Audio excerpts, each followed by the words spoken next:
Point of View is sponsored by First National Bank. First National Bank. How can we help you?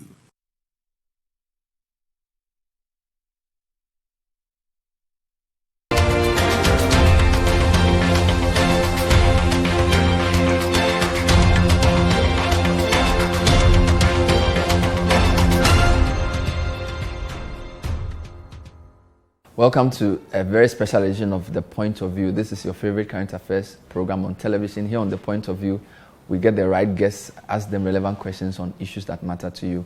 And of course, it's interactive. We like to hear from you. If you're watching, you can send your thoughts to us on the number on the screen. This program is brought to you by First Atlantic Bank. How can we help you? I have a huge guest today as we reflect on Easter. Today is Easter Monday, and we're going to be talking about its significance, the lessons of the COVID era, and some very interesting ideas about modern Ghanaian society. Stay with us.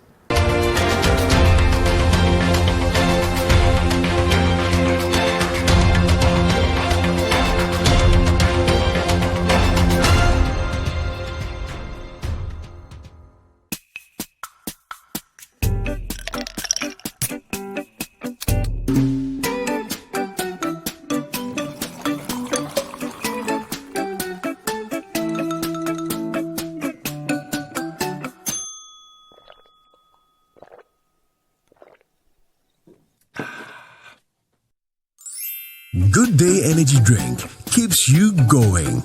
Available in major supermarkets and shops near you. Excessive drinking can be detrimental to your health. Not recommended for persons under 18 years, lactating mothers, pregnant women, and people sensitive to caffeine. This advert is FDA approved.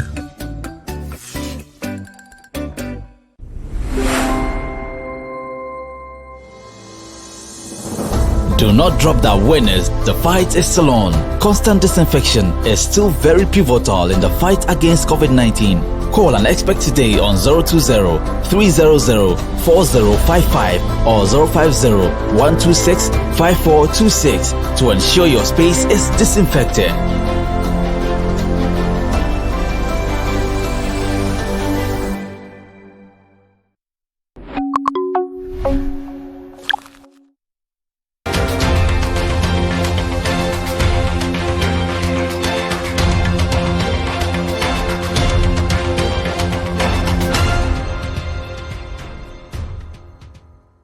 Welcome back to The Point of View. So a year ago this week, we were in serious lockdown, and this was a time a lot of us were concerned about whether we could live our lives normally ever again. This was also the period where, for the first time in centuries, Easter was not celebrated properly, so-called. And I'm sure a lot of you remember my interview with one of the prelates of Ghana on where is God in a pandemic. Well, it turns out that while we were asking those questions, somebody was in lockdown writing a book reflecting on what it meant. The book came out later that year, and I'm very privileged to have the author of the book, who's also the president of the Trinity Theological Seminary, Professor Asamoah-Gyadu. Thank you, Prof, for talking to us. Good day. Good day. Welcome. Thank you for bringing us into your office. How are you doing? Well, by God's grace, I'm doing fine. We just thank God that a year after the very difficult times in our lives, we can be sitting here and talking about COVID-19, coronavirus, church, society, and so on and so forth. It's amazing. Nobody knew where the world was headed then. And I would say one of the most difficult things I had to deal with was when I heard people who needed to know better just underestimate the gravity of the situation in which we were in at the time. So we can only look back with thanks to God that He spared our lives. It's unfortunate that some have had to pay the ultimate price, but certain things shouldn't have happened. How clearer are we today about what COVID meant than we were a year ago today? Well, I think in terms of the scientific data and the medical analysis and so on, I think we have made great strides. Unfortunately, I think right from the beginning, we politicize the issues too much. So they tend to get in the way. And if we don't take care and very consciously and deliberately take the politics out of it, then we are going to make a difficult situation even worse. And that's the unfortunate thing about our time. I mean, look at the way in which somebody like Donald Trump completely messed up this whole pandemic issue. Look at Brazil. These two huge countries, one in the north, one in the south of the American continent. And it doesn't look like we have learned lessons. Look at Tanzania and Magufuli. You know, it's just mind-boggling that people who have found themselves in leadership, rather than provide leadership, are being selfish in their approach to a pandemic. A pandemic is not something that anybody has absolute control over. And in your introduction, you were wondering whether we're going to see some normalcy. We may, but it will take time.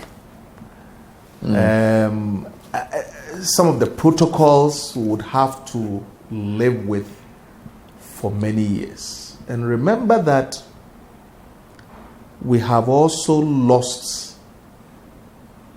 economic fortunes. Businesses have taken a hit. Some are going to recover in the long run. Some may not recover. And Africa in particular would have to be thinking about how to help the poor, the marginalized, and so on to recover in the years to come. So we may see the end of the pandemic because of the vaccines, but the social and economic and political effects we may have to live with a very long time. So certainly COVID was obviously scientific issue. So the scientific community was tested. Political leadership was tested. Yes. Economies were tested. But also you could say faith was tested, which I know you address in the book. Very much so. How severely was the test of faith? You mentioned Trump and all the things they did and everybody else who seemed to be failing the test. What type of test did the pandemic present to the faith community, first and foremost? If I look at it from just the perspective of, say, Christianity and Islam, but more from Christianity, we believe very strongly in the sovereignty of God. Unfortunately, we have different streams of Christianity. It is not the having the different streams that is the unfortunate bit, but the unfortunate bit is the fact that certain streams of Christianity take an approach to faith that does not account for pain and suffering. And I think people's faith were stretched in that area. There are people who call themselves pastors and prophets who lost their life, not just in Ghana, but in other countries, because they made proclamations that were simply inconsistent with what we know of the nature of God. God cannot be said to be a source of evil. But we know from scripture, for example, that sometimes the consequences of certain human acts of omission and commission can unleash evil on the world. What God does is that He gives us the wisdom to deal with it, sometimes even intervene. Because, look, we must understand that there are certain things that we do. I don't know all the reasons for the outbreak of this pandemic, but I don't also discount the fact that human action may have been a factor. Just last week, I was traveling to a Brie, more to Latte, where I actually come from, to visit an uncle that I hadn't seen for a long time because of the pandemic and so on. And I returned from the place feeling very depressed in my spirit, because this is a place I have been to many times. And if I look at the extent to which Ghanaians are pouring concrete everywhere, you drive, the road from Accra through Ebri to Latte and so on has always been a bit narrow. So you have to, and because of the curvy nature of the road, you have to drive very carefully. And the place used to be very rich in terms of forests and so on. And last week it's almost like every time you drive along that road, we are just removing the forest cover. And I'm not thinking of myself, but I'm thinking of my grandchildren and great-grandchildren and the sort of disasters they have to live with. I grew up in Takoradi, it's my adopted city. All my social connections are there. And anytime I drive to Takoradi and I see what we have done to the city. Look, there's a place in Takoradi, two places, one called Beach Road, the other called Windy Ridge. When we were children, these were just beautiful places. We just went there to look at birds. Go to Beach Road today, go to Windy Ridge today, and see what we have done with the environment. It's almost like we have deliberately chosen a path of destruction. And those who speak against the wanton destruction of the environment will have it from the politicians. We are endorsing galamsey in the name of politics. And tomorrow we will go hungry and thirsty and blame God when we are actually making bad decisions. So your argument is that some disasters may be natural, but a lot of it is also human action induced. It is. And some of it is reinforced by faulty theology. Well, that's true, faulty theology, because if you are preaching a gospel that puts the emphasis on the materialistic side of life and also let people believe, unfortunately, that they can induce certain divine actions using their material resources like money, then when they are confronted with certain predicament, they don't know where to turn. So that's part of the problem. I'll come to the prosperity gospel, but I find a tension, because if the message of success seems to defer leaving earth and really does not talk about eschatology much, you would think that then the people who receive those messages will be more concerned about the now. That then would mean the environment, where we live, how we build.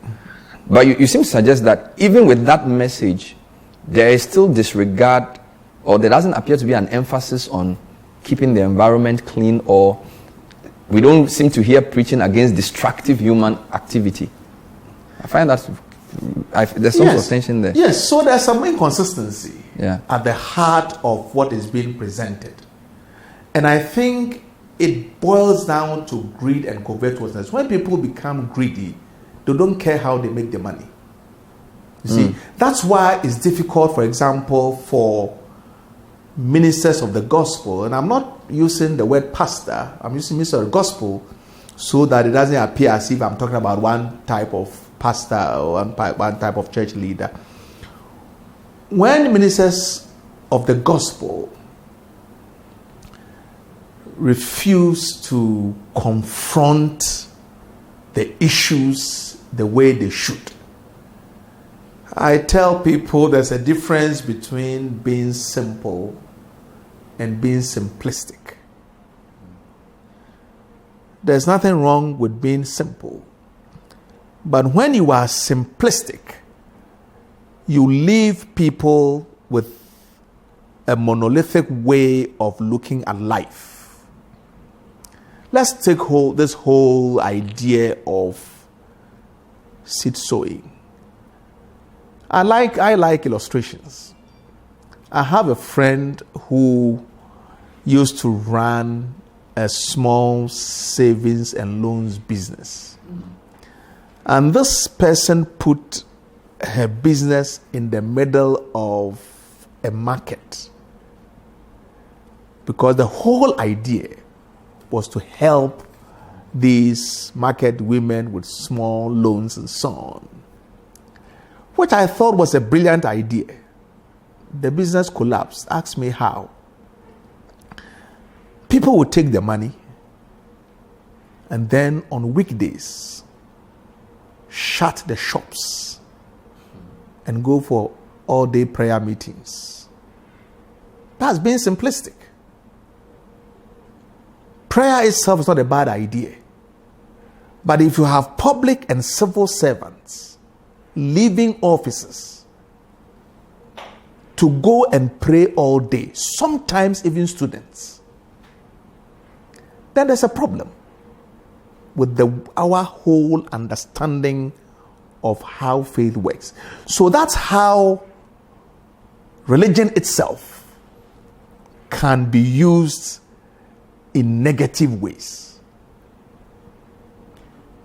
And therefore, the choices we are making, as I'm trying to explain, can come back to haunt us. So faith came under scrutiny because we have presented people with a very simplistic gospel.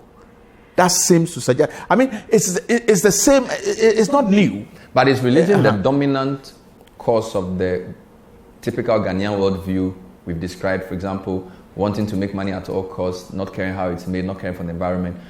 Is religion, of course, 70% of Ghanaians or more claim to be Christians, another 20-something claim to be Muslims. Yeah. So claiming to be something on paper may not necessarily manifest itself That's true. in the values you exhibit. So That's is it true. fair to blame faulty practice of religion for some of these social problems? Could it not be steeped in much deeper things like educational system or traditional value systems we had? Even though we go to church, we still believe in certain other things. So are you not being too hard on the religious leaders for the challenges of modern Ghanaian society? Well, I'm not blaming any religious leader. What I've tried to do is to paint a broad picture of the issues that we are confronted with. And it can be a combination of things. I use the word simplistic. To what extent do preachers of the gospel challenge public and civil servants to do their work well and be diligent in what they do? In other words, if a very high percentage of Ghanaians claim to be Christians, I want to see churches challenge Christians to bring their faith to bear on what they do. Because Christianity itself and religion in general has transformation at the heart of it. Otherwise, we have to explain why we are so religious and prayerful and yet are not making the kind of socio-political and economic impact that we are supposed to make. When you elect a politician into office today, tomorrow they are in church thanking God for the position. And I share with my students all the time. I see people, they take a whole page newspaper advert thanking God and thanking friends, and so that's fine. but let's see the impact in where you have been called to serve. That's what your testimony should consist of. It should consist of the difference you are making where you have been called to serve. So I don't give my students a chance, because I tell them, you are training to be a leader, and I must see it here on this campus. This is the point of view. We're talking to Professor Asamoah-Gyadu, who's the leader, using that word, of the of the Trinity Theological Seminary. He's also the author of a new book. It's not that new, actually, but I recommend it. Christianity and Faith in the COVID-19 Era, Lockdown Periods from Hosanna to Pentecost. It's an amazing read, and we'll talk about that too, in addition to other issues. So my first comment on this book was, in the midst of a pandemic where a lot of people were seeking meaning and asking questions, you seem to be reflecting, which I found quite interesting. So you almost started the book from the end. And then you now worked your way to explain what the whole thing was going on. Yeah. So was it like some divine revelation? Well, it depends on your definition of divine revelation. No, but I mean, what were you, first point, how were you able to, in the midst of all the chaos, put such a masterpiece together? Well, I would say that in the midst of the storms, one of the questions that you have to ask yourself, especially when you are a person of faith, is, why has this happened to us? What is God trying to tell us? What is He trying to tell the world? We were virtually running our lives as if everything is in our control. We get up, sit in our vehicles, move. We have the money to buy fuel. You go and sit in a plane. You know that you get to your destination, all things being equal. And, generally take the things of life for granted. If you ask me, I think COVID-19 served as a break, a social, medical, economic break for us to reflect on where the world as a whole was headed. And if we don't learn any lessons from this, we probably will lose something that we may never recover from. So, for the first time in my adult life, as a theologian, a pastor, and the CEO of a seminary, Good Friday came. I was sitting in my living room listening to news. That's not what I do on Good Friday. I go to church to preach about the cross of Christ. And I was seated there listening to CNN. And the reporter was reporting on Jerusalem, the place where it all began. And Jerusalem at this time will attract a very high number of pilgrims. The city was in lockdown. Shops were closed. People were behind closed doors. And I said to myself, this looks like the first Passover. Exodus 12, where they were mandated to go into lockdown because an angel was coming and they should put the blood of the Passover lamb on their doorposts. So I asked myself, what is the difference between, what's the relationship, not difference, the relationship between Exodus 12 and what I'm witnessing today? I remember very well, so that day I got up from my seat, went to my study, opened my computer, and started typing as whatever was coming to me was coming.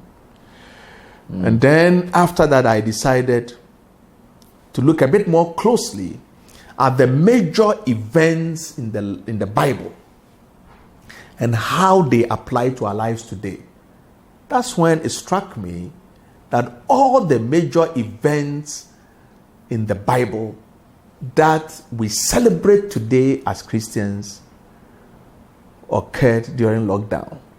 That was amazing. From the triumphant entry to the Passover, to the Mount of Transfiguration, through to the feet washing, everything occurred in a sort of lockdown. Yes. Everything. And so it took a pandemic to reveal that to you. reveal that to me. So Jesus and his disciples entered Jerusalem. And at the point of entry, the disciples had started thinking about their legacy, their material legacy. And James and John told each other, look, we are from the same womb. We have to be smart. So they went to Jesus. And this week I have made a few statements, reflections on that. The way they put the requests is what I see we all do today. It was direct. It was, if you like, arrogant. We want you to do for us whatever we ask. Very presumptuous. Listen to anybody praying today.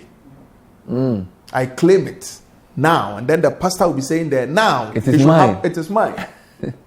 Wow. The person is not working and is claiming a Camry.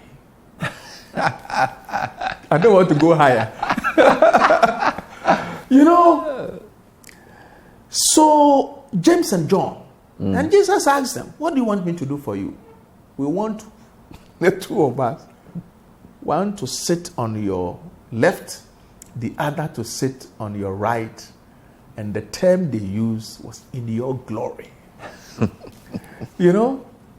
And I think it really troubled Jesus. Yeah. The request really troubled him, because after giving them the lessons on the nature of Gentile leadership, and you look at the way we treat the leaders today,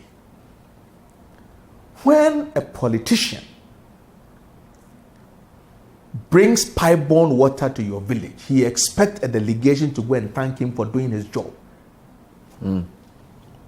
And we do it. Yeah. We send delegations from villages to Accra to come and thank. Why won't we be taken for granted? And I'm not talking simply about one political party. Of course not. Everyone does it. You see, it's almost like we are blessed for people to use our resources to help us. And that's part of the problem. So anyway, Jesus was very troubled by the request. And after telling them that it shall not be so among you, and after telling them that the Son of Man came not to be served, but to serve, he went into lockdown with them. And that's when he started washing their feet. So we don't have to make a distinction between what he had told them a week earlier and at the lockdown when he washed their feet. Because the feet washing was work reserved for the non-entities in the house, the slave. And so the disciples were shocked. In fact, Peter was so shocked that he decided that it won't happen to me. But Jesus was making a point. They were locked down. Even on the day of crucifixion, some had the courage to follow from a distance, but the rest ran away. In Mark, it says that one person even lost his clothes. Charlie? It was better to run away naked than to go after what was going on. And the whole of Saturday, it was a lockdown day. And then when the women had the courage to go to the graveyard and brought the news, Luke says it sounded in their ears like an idle tale. Fanciful tales. And scripture says in John they had locked themselves down for fear of the Jews. Two of them decided that the feeling was too airy. Let's go to Emmaus. And Jesus took them into lockdown to that room. They got a revelation, came back to give the news to those who were locked down in the city. And whatever happened, happened. As I say there, even Pentecost. So you say from Hosanna to Pentecost. Yes. So all the major steps. I could have said and beyond. That's incredible. That's a I very could have said and beyond. And this only occurred to you in reflection and lockdown. So that it then means that it wasn't such a bad thing after all. Because you also chastised what you refer to as the empty religiosity of some. For example, a week ago, a few days, would have had Palm Sunday. Yes. Pobi. You took a lot of issue with a lot of those rites without the substance of its meaning. Exactly. So the issue is not with the celebration. The issues are with the routine nature of the celebrations. For example, but for COVID-19, you can only imagine what would have happened on the Kwawu Mountains. With the extent of moral permissiveness that has come to be associated with Easter Monday, to the point where when the season is approaching, the traditional leaders take the opportunity to tell people, be careful, be careful, be careful. The teenage pregnancies that result. This is not the result of Easter. You know, it is the commercialization and socialization that brings these problems. So what I'm chastising there is the fact that the things have become so routine, or let me say, so routinized, secularized almost, that we have lost the spirit of it. And it happens at Christmas too. If you go to the West, Christmas is so commercialized that it has lost its spirit. You know, so I think the lockdowns exist to offer us opportunities to reflect on what we are doing, where we are going, and if possible, make changes. This is the Point of View special Easter Monday edition. We're talking to Professor Asamoah-Gyadu, and we're reflecting on many things. It's been a year since lockdown. We are in Easter. We're trying to see what it means. We also discuss some contemporary issues about Ghana. We'll be right back.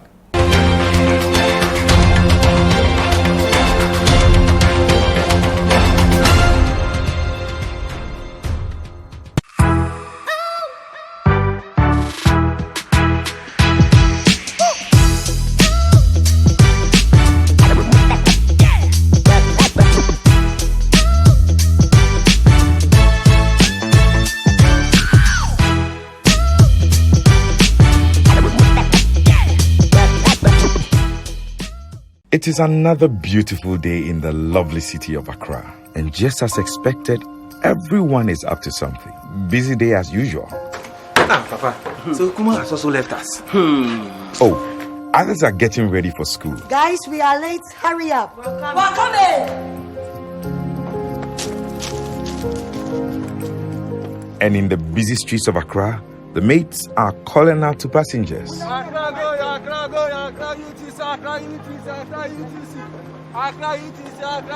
Whatever you have planned for today, don't leave home without your nose mask. Wearing a mask at all times will protect you from the coronavirus. And even after vaccination, continue to wear a mask and follow all existing protocols. Ghana needs you. Let's do the right thing. Wear your mask. This message is brought to you by the Ministry of Health, the Ministry of Information, the Ghana Health Service, and our donor partners.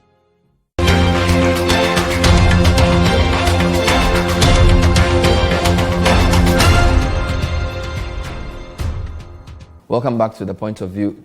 This is the special Easter edition. My guest is Reverend Professor Asamoah-Gyadu, who's the, is it the principal? The president. President of the Trinity Theological Seminary. We're reflecting on Easter a year after lockdown. A year ago when a lockdown, and in fact, as we record this, some countries are still contemplating various levels of lockdown. The vaccines have not been fully administered. we are not out of the woods yet, and we're trying to understand what all of this means.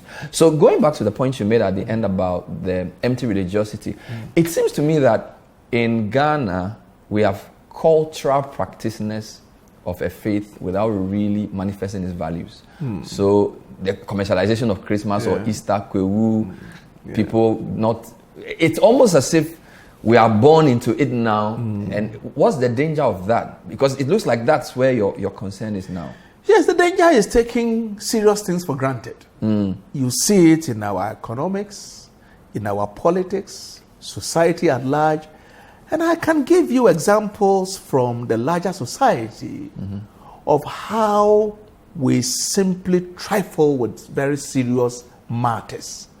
And I have mentioned how this whole pandemic has been so trivialized to the point where people have even lost their lives, and as if we don't care. I remember in the early weeks of the lockdown, somebody I thought should be a serious-minded politician said the president has locked the country down in order to steal the election.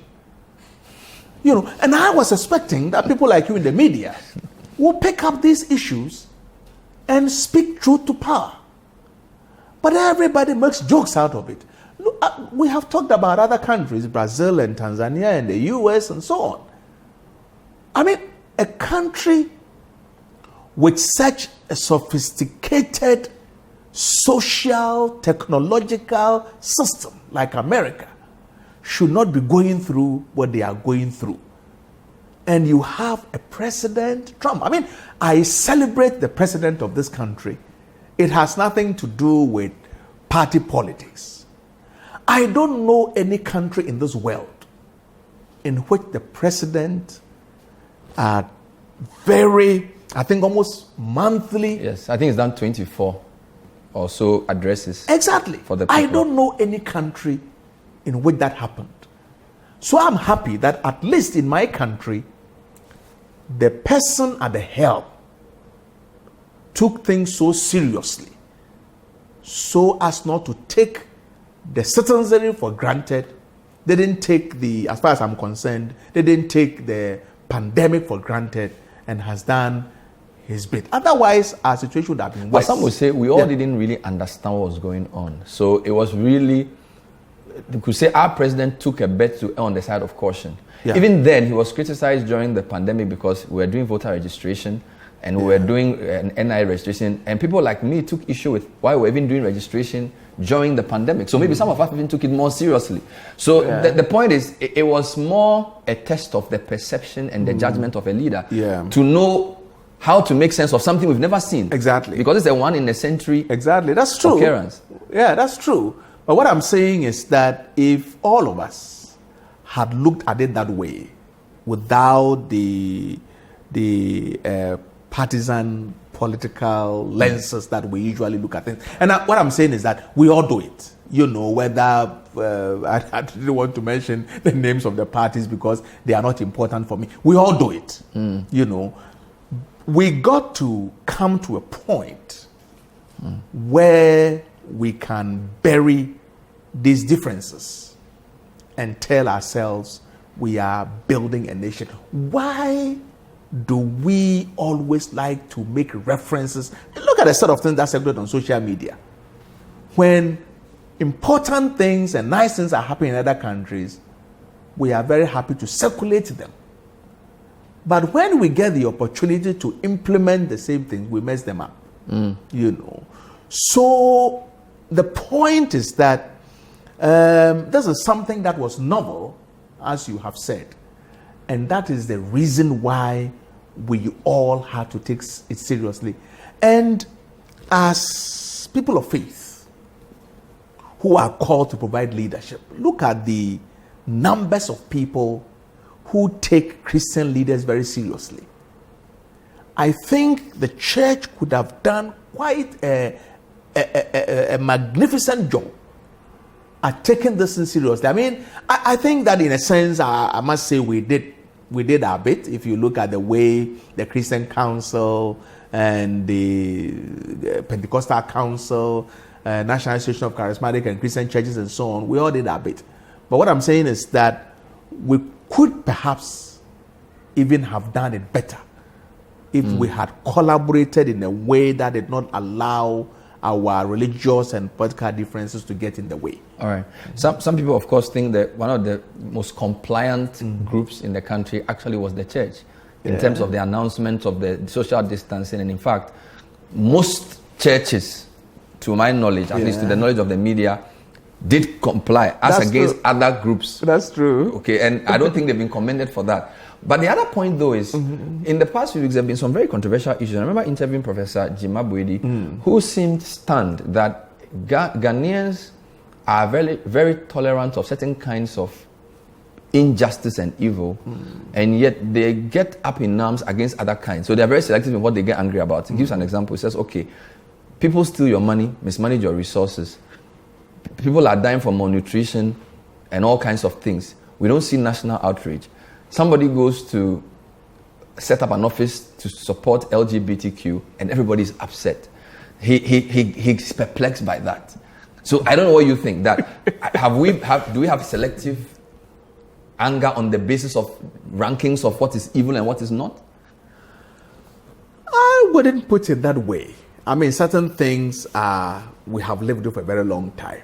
And when you live with certain things for a very long time, you just get used to it, because sometimes we come to a point where people are resigned to the fact that, there's not much they can do. It doesn't mean that if there's something that you can do something about, you don't do. And I think that is where I'll put the LGBT issue. When it came up at first a couple of years ago, I wrote an article on it. That we should understand that we are human before we are religious. And so our basic position as Christians, for example, is that we don't hate people of alternative sexual orientation, but we detest the choices they have made, especially those of us who don't believe that it's genetic. So one can well understand, and sometimes these things become the straw that breaks the camel's back. People are already under pressure.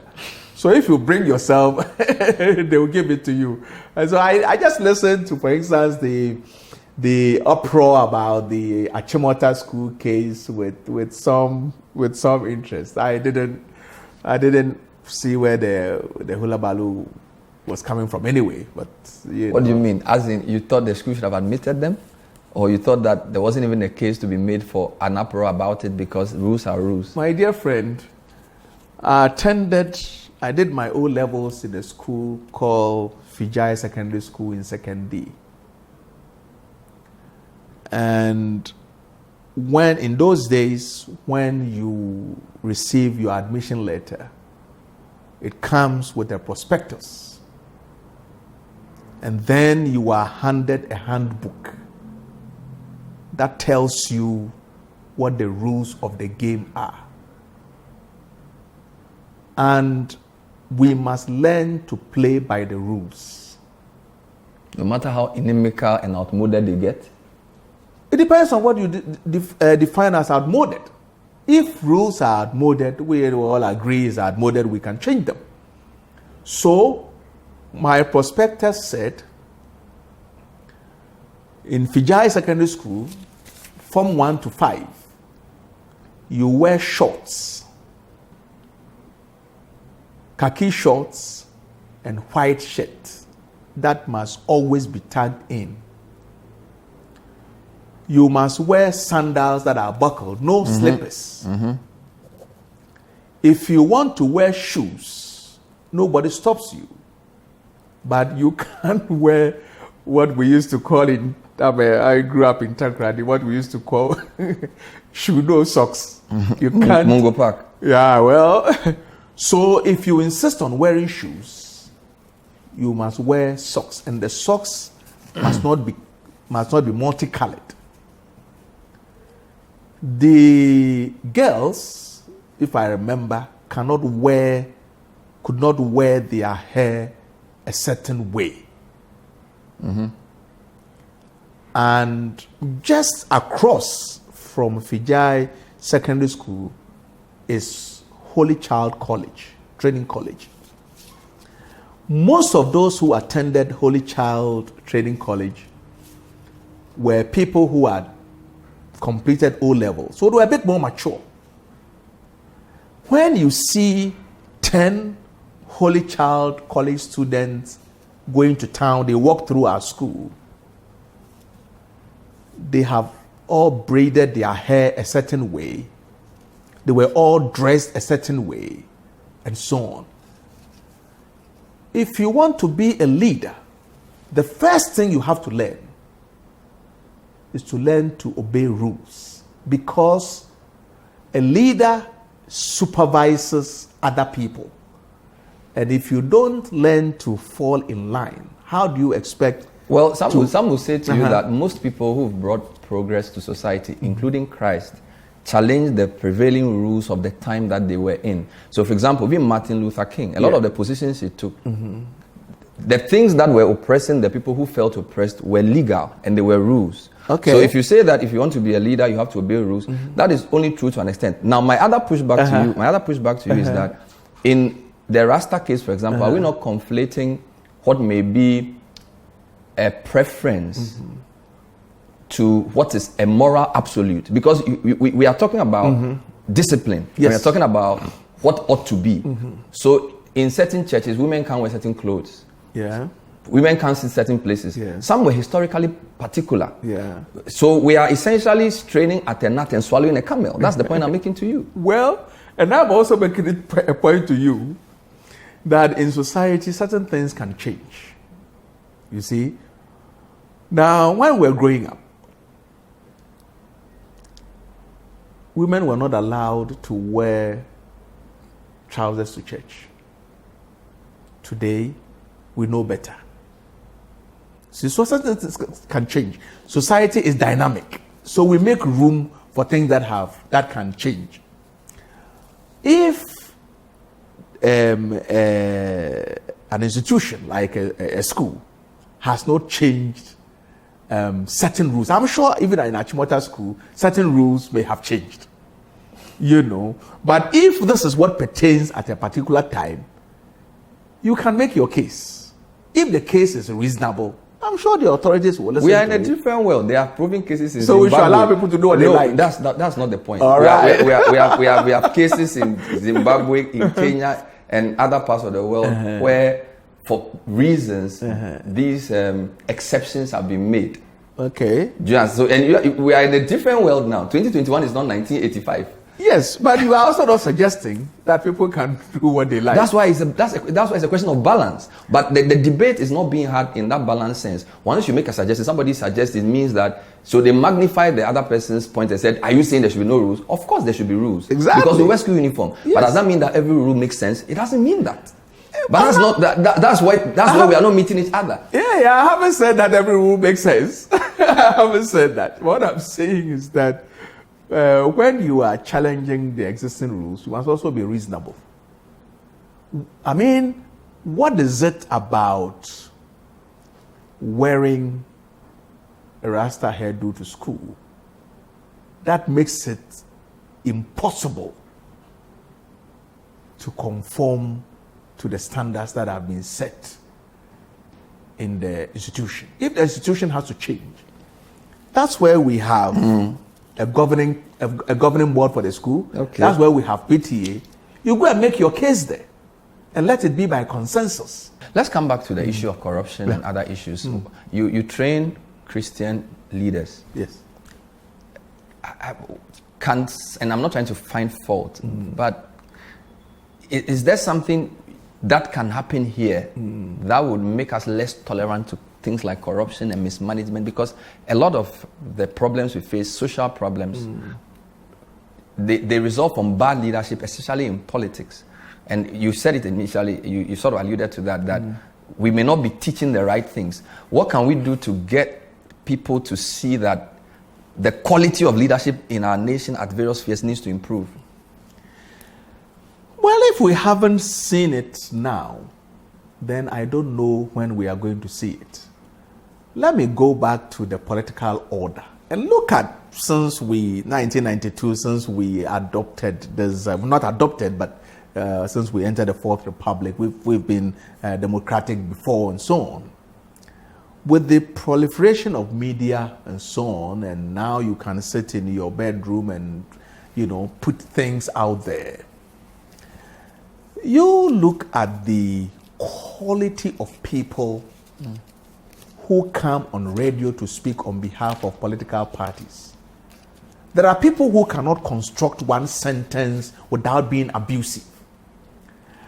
And the question I ask myself is, some of these political parties have professors, medical doctors, highly learned people. If you are selecting somebody to come and speak for you, are these the people, the best you can put forward?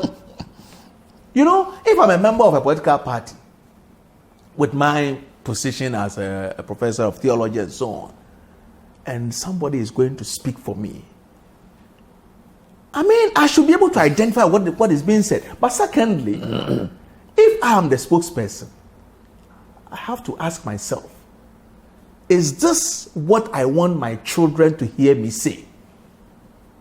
Sometimes when the people speak, those are the questions you look at our parliament. The question, are you training your pastors and leaders to confront these issues frontally enough? That's exactly what we do. We teach them to be bold, courageous, but respectful and humble. This is a place where we teach what you will call servant leadership. We don't teach a CEO model of Christian leadership here. We teach the biblical model. When Jesus was talking to his disciples after the James and John request, in Mark chapter 10, verse 43, he said to them, after giving them the Gentile model, Jesus then says, but it shall not be so among you. In other words, I'm laying down for you a new model of leadership. That's the kind of leadership we train here. Those are the kinds of values that we instill in the people here. You don't go into a church as a pastor and expect to be treated like a chief executive officer. You are there to serve. And as I like to tell the young pastors, the mere fact that you are in clerical collar doesn't give you the mandate, authority, and power to scream at people. Some of the people sitting in the congregation are not just older than you, they are more intelligent than you are. So consider it a privilege that people come to church to listen to you. So I'm not attracted by this new model of church leadership where pastors have to be carried. Even when they are carrying one paper, somebody has to carry it. I'm not keen on armor bearers. So that's interesting because you describe in your book the new charismatics, and you actually analyze their sermons, and it appeared the COVID helped bring some balance. It seems as if prior to COVID, it was a lot of one view of God. Everything is successful. One view of the gospel. It doesn't really deal with suffering, endurance, pain, and even eschatological issues. Now, it's been a year since COVID. Have you... do you think we've repented? Or when things get back to normal, we'll go back to default settings? No, I won't make a general statement on that. But I would say that definitely lessons have been learnt. And as we said at the beginning, if as a people, as a church, we don't learn any lessons from what has happened, we'll never learn. Because you see, even those who were doing very well are now beginning to count the cost, the pain that this pandemic has inflicted upon them. And therefore, I see some sobriety. I see that there's a bit of, people are now toning down a bit. Which means one of the lessons that we have to learn from this pandemic, at least it's been learned, that you can't always look at life a certain way. You can't just use proclamation and declaration and so on. Look at how those who claim a prophetic office have been left looking for answers. because none of them, apart from one prophet in Zimbabwe, none of them was able to foresee this coming. This was a huge issue. So I think that it will introduce... But can they not say, well, in the sovereignty of God, he chooses what to reveal and to whom at what time? And that is what they didn't know. That is what they refused to reckon with.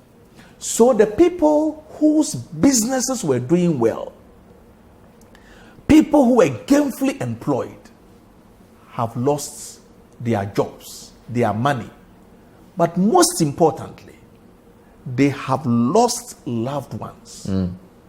Tomorrow, if the people are sitting in front of you and you are preaching to them, you will be a bit more empathetic and fall on scriptural passages that are able to help those who are suffering and comfort them and strengthen them.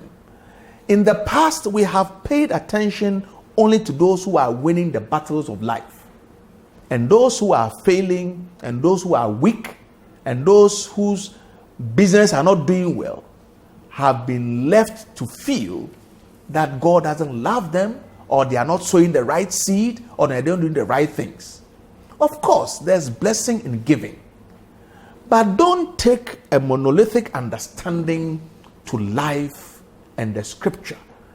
Because you see, when you are living a genuine Christian life, there is no way you will not attract a certain level of hostility and pain and suffering. Nobody prays for it. I don't like us to embrace evil. But whether we like it or not, it comes. Some of the people who have been affected by this pandemic are deep people of faith, doing all the right thing, sowing all the right seeds. If they come to ask you, why is it that this happened to me? What are you going to say? So my thing is, let's seize the moment and be a bit sober. De-emphasize this whole materialistic approach to life and the gospel, and realize that the material things in life are important. They bring us joy. They make us happy. But don't let us push ourselves to the point where God's favor is only assessed on the indicators of what people have, what they possess, and so on. Otherwise, when crisis comes, you find that we have no answers. And I think that is a lesson that we must learn from COVID. This thing hit indiscriminately. You know, it is only the Lord who has been gracious to us. So let's be sober and not think that because we have this and we have that, therefore God loves us more than so. But he loves in the other person. emphasizing that, some will say we should also not then make God seem powerless, and also that God still does miracles, and that God still heals, and that God still blesses. That is undeniable, and I haven't denied that. God is a good God, and I have said that God is not a God of evil. God is a good God. But there are different ways by which evil can hit anyone. Nobody prays for it. It can come through the personal choices you make. If you decide to spend your life smoking, drinking, gambling, you have to pay the price for it. But it also comes through the choices other people make for us. We've talked about the environment. We are destroying the environment today. Tomorrow, people will come and pay the price for it. And then, of course, evil can also be natural. The way the world is structured, a torrential rain comes, an earthquake occurs. Some of it is due to human action, but a lot of it comes anyway. And then, of course, as a Christian, I also believe in principalities and powers. You know, me, I'm an African, so you know, I don't discount the witches. You know, witches and demons. People, you know, evil eyes. So I'm telling you, we pray. I'm telling you, that's why we pray that God will intervene and destroy all evil powers. So it's a call for balance. It's a call for balance. It's a call for balance. I think that's what it is. Amazing. I think that's what it's a call for balance. Wow, and, it's been really a pleasure talking to you. Where can we get this book? to buy? I think it's really a good Mainly read for Challenge Bookshop. Okay. Challenge Bookshops across the country. You would find copies to buy. They are both in soft copy and hard copy. And I'm hoping that I'll be able to do a post-pandemic edition. That would be amazing. It's only 150 pages. Yes. You should get a copy. Prof, it's been such a pleasure talking to you. It's really been a pleasure meeting you. Thank you so much for your when insights. I grow up, I like to be sharp dressing, like you. And you are far sharper and far older. We're singing to Reverend Professor J. Kwabena Asamoah-Gyadu, who is the president of the Trinity Theological Seminary on a wide variety of issues, not least his book, not so new, but very readable and very exciting indeed. We hope you are enjoying the Easter break. Stay safe and stay with City. Thank you for watching.